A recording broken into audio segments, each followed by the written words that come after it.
بھگتا اور پھر بھی میں نے زندگی میں شادی کا رسک لیا۔ اس کی بات کا ایک بار پھر اس کے پاس کوئی جواب نہیں تھا۔ تمہیں یقین ہے زندگی بہتر ہو جائے گی؟ اس کی بات پر فاہم ہولے سے ہنسا۔ وہ ہمیشہ کی طرح اسے قائل کر گیا تھا۔ یقیناً، اچھی سوچ کے ساتھ نیا رشتہ شروع کرو گے تو یقیناً بہتر ہو جائے گی۔ بے شک اس سے وقت مانگ لو، مگر قریب رہ کر ایک دوسرے کو سمجھو۔ میں بھی اسی فیز سے گزر رہا ہوں، مگر یقین کرو ہر روز اس بات پر ایمان پختہ ہوتا جا رہا ہے کہ اللہ نے اگر اس شخص کو میرے لیے چنا تھا تو بالکل ٹھیک چنا تھا۔ مجھے امید ہے تم بھی اللہ کی رضا میں جلد راضی ہو جاؤ گے۔ فاہم کی بات پر اس نے آہستہ سے سر گھما کر اس کی جانب دکھا۔ کسی کی ماں کا مان بھی تو رکھنا تھا۔ بیٹی کے لیے دامن پھیلا کر کچھ مانگنا اتنا آسان نہیں ہوتا۔ پالر بنتے ہی وہ تو ایسا بزی ہوئی کہ آئیدون کو تو ابیا اب چھٹی کے دن بھی نظر نہیں آتی تھی، اور اس کی یہ غیر حاضری آئیدون کے چڑھنے کا باعث بن رہی تھی۔ آج بھی اتوار کے دن جس وقت وہ سو کر اٹھا وہ کمرے میں موجود نہیں تھی۔ سامنے لگی گھڑی پر وقت دیکھا، صبح کے 11 بج رہے تھے۔ پچھلے دنوں اس میں جو بڑی تبدیلی آئی تھی وہ یہ کہ اب آئیدون گیسٹ روم میں سونے کی بجائے اپنے کمرے اور اپنے بیڈ پر سوتا تھا۔ چند دن پہلے ہی اس نے یہ فیصلہ کیا تھا۔ اب یہ جتنا بھی اس سے اجنبی بننے کی کوشش کرتی، مگر اس رات اس کے کمرے میں آنے پر وہ حیران ہوئی، اور اس کی یہ حیرانگی آئیدون سے چھپی نہ رہ سکی۔ وہ حسب معمول نماز پڑھ کر چھوٹی صورتوں کی کتاب کھولے بیڈ پر بیٹھی کمبل گھٹنوں پر رکھے صورتیں پڑھنے میں مگن تھی جب کمرے کا نوب گھوما۔ اس نے کچھ حیرت سے دروازے کی جانب دیکھا، کیونکہ جب وہ رات میں کمرے میں آ جاتی تھی اس کے بعد آئیدون نہیں آتا تھا۔ صبح اس کے اٹھنے سے پہلے وہ کمرے میں آ کر تیار ہو جاتا تھا، اور جس وقت وہ اٹھتی تھی وہ تیار ہو چکا ہوتا تھا۔ وہ خاموشی سے باہر جا کر اس کی پسند کا ناشتہ بنا دیتی تھی۔ ایک خاموش سا معاہدہ چل رہا تھا ان کے درمیان، مگر آج رات کچھ الگ ہوا تھا۔ جیسے ہی وہ اندر داخل ہوا، دوپٹے کو نماز کے سٹائل میں لپیٹے وہ سامنے ہی بیڈ پر بیٹھی کچھ حیران نظروں سے اسے دیکھ کر پھر واپس اپنے ہاتھ میں موجود چھوٹی سی کتاب کی جانب متوجہ ہو گئی۔ وہ خاموشی سے اندر آ کر کمرہ لاک کر گیا۔ لاک کی آواز پر اس نے پھر سے اب کی بار پریشان ہو کر اس کی پشت کو دیکھا۔ آئیدون خاموشی سے چلتا بیڈ کی دوسری جانب آ کر رکا۔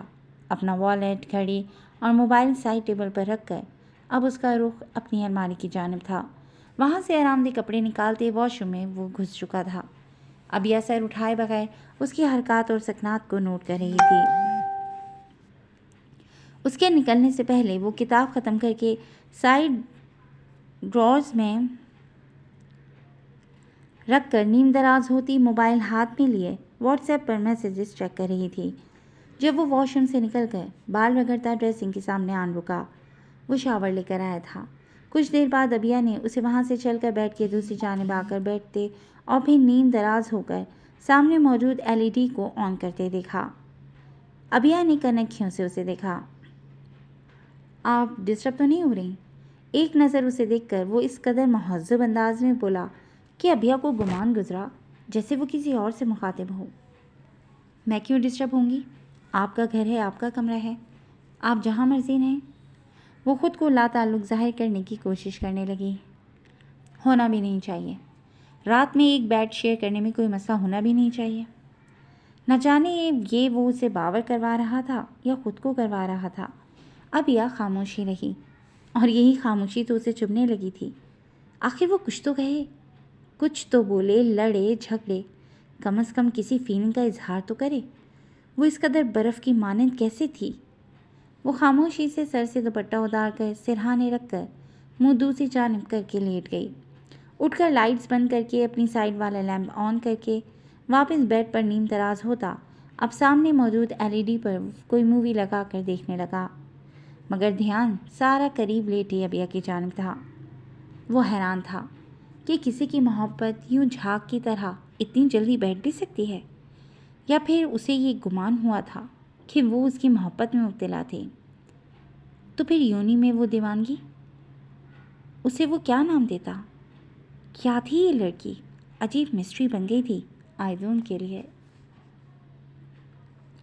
آپ نے بات کی اپنے فرینڈ سے؟ وہ صبح سے اس کے انتظار میں تھی۔ ابیا کو فون کر کے اس کی منتیں کر کے آخر اس نے زبین والا راز اس سے اگلوا لیا تھا۔ مگر ابیہ نے سختی سے اسے منع کیا تھا کہ وہ اس کا ذکر بھی زیبین کے ساتھ نہ کرے۔ اسے بھی خوشی ہوئی تھی کہ فاہم اس کا دوست ہے، شاید وہی اسے کچھ سمجھائے اور زیبین کے لیے معاملات بہتر ہوں۔ فاہم جلدی گھر آ گیا تھا۔ عموماً وہ دونوں رات کا کھانا اکٹھے ہی کھاتے تھے۔ اس وقت بھی ڈائننگ پر بیٹھے کھانے سے انصاف کر رہے تھے کہ ابیہ نے پوچھا۔ ہاں، میں ملا تھا، اس نے سر اجبات میں ہلاتے کہا۔ کوئی پازیٹیو رسپانس دیا انہوں نے؟ اس نے پھر سے آج سے پوچھا۔ سلاد کا چمچ کھاتے اس نے سر ہولے سے اجبات میں ہلایا۔ امید ہے کہ وہ سوچے گا اپنے بارے میں، کافی سمجھایا تو ہے میں نے۔ قرت کو ایک نظر دیکھتے اس نے کہا۔ آخر کون لڑکی تھی وہ جسے انہیں ڈچ کیا؟ کیا آپ جانتے ہیں اسے؟ اس کے سوالات پر اس نے ناحق نظر چرائیں۔ تھی کوئی، وہ ٹال گیا۔ اچھا، آپ سے ایک اور بات بھی کرنی ہے۔ اب کی بار وہ اس بات پر آئی جسے سوچ سوچ کر وہ صبح سے ہلکان ہو رہی تھی۔ دیکھیں، میں نے اتنی پڑھائی یوں گھر پر بیٹھنے کے لیے نہیں کی، مجھے اپنا کیریئر بھی بنانا ہے۔ وہ بڑے مدبر انداز میں اس لمحے بات کر رہی تھی۔ اس کی سنجیدگی بھی اتنی کیوٹ تھی کہ فاہم بمشکل اپنی مسکراہٹ چھپا پا رہا تھا۔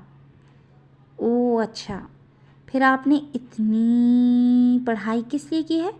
وہ جان بوجھ کر لہجے میں شرارت لیے اتنی کو لمبا کر کے بولا۔ قرت نے کھانے سے ہاتھ روک کر اب کی بار اسے آنکھیں سکیڑ کے دیکھا۔ گلاسز کے پیچھے چھپی یہ خوبصورت بڑی بڑی آنکھیں لمحہ بھر کو فاہم کا ایمان ڈاواڈول کر گئیں۔ آپ میرا مذاق اڑا رہے ہیں؟ ناک سکیڑ کر اس نے جیسے تصدیق چاہی۔ فاہم کے چہرے پر پھیلنے والی بے ساختہ مسکراہٹ جسے وہ ہونٹوں کے کناروں پر روکنے کی بھرپور کوشش کر رہا تھا، مگر قرت کو بخوبی نظر آ رہی تھی۔ نہیں یار، ویسے ہی کہہ رہا ہوں۔ اب اگر تمہاری بات کا جواب نہیں دیا تو تم نے کہنا ہے میری بات ہی نہیں سن رہے۔ کسی حال میں تو خوش ہو جاؤ۔ وہ اسے پچھلی کسی بات کا حوالہ دے رہا تھا۔ تو مجھے جاب کرنی ہے۔ اب دیکھیں نا، میری فرینڈز اپنا اپنا کیریئر بنا رہی ہیں اور میں ایسے گھر میں بیٹھی ہوں۔ رباب آپا بھی کہہ رہی تھیں کہ تمہارے بھی کون سے بچے ہیں، کام وام کرو ابھی۔ وہ اپنی دلیل کو صحیح ثابت کرنے کے لیے رباب کی بات کا بغیر سوچے سمجھے حوالہ دیتے فاہم کو اب کی بار کھل کر مسکرانے پر مجبور کر گئی۔ تو وہ کون سا مشکل کام ہے؟ تمہاری مصروفیت بڑھا دیتے ہیں؟ آنکھوں میں مخصوص شرارت اور چمک لیے اسے گہری نظر سے دیکھ کر وہ بولا، جو اپنے سامنے رکھی پلیٹ کی جانب متوجہ تھی۔ اس کی بات پر چونک کر اسے دیکھا۔ وہ کیسے؟ وہ جلدی سے پرجوش ہوتے ہوئے بولی۔ بچے لے آتے ہیں، that's not a big deal. اس کی آواز کی گمبھیرتا پر غور کیے بنا وہ سر پر ہاتھ مار کر بولی۔ بچے کوئی راستے میں تھوڑی پڑے ہوتے ہیں جو لے آئیں۔ اپنی طرف سے اسے بہت پتے کی بات بتائی۔ اس سے زیادہ اس کی بے وقوفیوں پر فاہم کے لیے کنٹرول کرنا مشکل تھا۔ یکدم ہاتھ بڑھا کر اس کا دایاں بازو تھام کر اسے خود سے قریب کیا اور بس یہیں قرت کی ساری بے نیازی ختم ہو گئی۔ تم اتنی ہی بے وقوف ہو یا بنتی ہو؟ اس کے سوال اور بوجھل لہجے پر وہ چٹپٹا گئی۔ بشرا باجی کچن ہی ہے ابھی، کام کرنے والی ملازمہ کا بتاتے اس نے گویا اسے تنبیہ کی۔ تو فاہم پر کوئی اثر نہیں ہوا۔ گرفت ہنوز بڑھتی جا رہی تھی جو قرت کو گھبرانے پر مجبور کر رہی تھی۔ تو یہ کہ خبردار اگر آپ نے کوئی فضول حرکت کی۔ وہ بمشکل اس کی جانب دیکھ کر آنکھیں نکالتے بولی۔ مگر وہ فاہم ہی کیا کہ موقع ہاتھ سے جانے دے۔ ہولے سے اس کے ماتھے کو چھو کر اسے پیچھے کر کے بازو چھوڑا۔ میں کیسے آپ سے کوئی بات کروں؟ وہ روحان سی لہجے میں بولی۔ جیسے ابھی کہہ رہی تھی۔ وہ حیرت سے اسے دیکھ کر بولا۔ بات کہاں کرنے دیتے ہیں آپ، ایسے فضول کام شروع کر دیتے ہیں۔ پاؤں پٹک کر کرسی پیچھے کر کے وہ اٹھی۔ جھنجھلاہٹ سوا تھی۔ تو تمہیں بہکا دیتی ہو، میرا کیا قصور؟ وہ کندھے اچکا کر معصومیت سے بولا۔ قرت ایک کھا جانے والی نظر اس کے معصوم بننے پر ڈالتی اپنی پلیٹ اٹھا کر کچن کی جانب بڑھ گئی۔ فاہم بھی تقریباً کھانا ختم کر چکا تھا۔ جی دوستوں، آج کے لیے بس اتنا ہی۔ کیسی لگی آپ کو آج کی یہ ایپیسوڈ؟ یقیناً پسند آئی ہوگی تو جڑے رہیے گا کلاسک انٹرٹینمنٹ چینل کے ساتھ، جہاں بہت جلد ہم ایک نئی ایپیسوڈ لے کر آئیں گے۔ ٹل دین ٹیک کیئر اینڈ اللہ حافظ۔